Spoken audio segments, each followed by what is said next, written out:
صحیح البخاری کتاب اذان کا بیان باب آخری قعدہ میں تشہد پڑھنا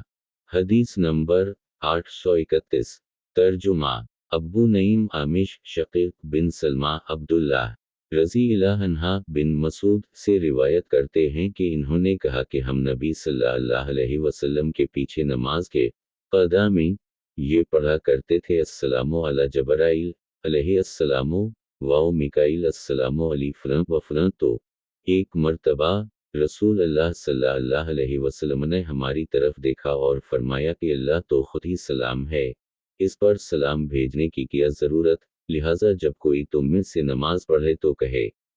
کیونکہ جس وقت تم یہ کہو گے تو یہ دعا اللہ کے ہر نیک بندے کو پہنچ جائے گی، خواہ وہ آسمان میں ہو یا زمین میں۔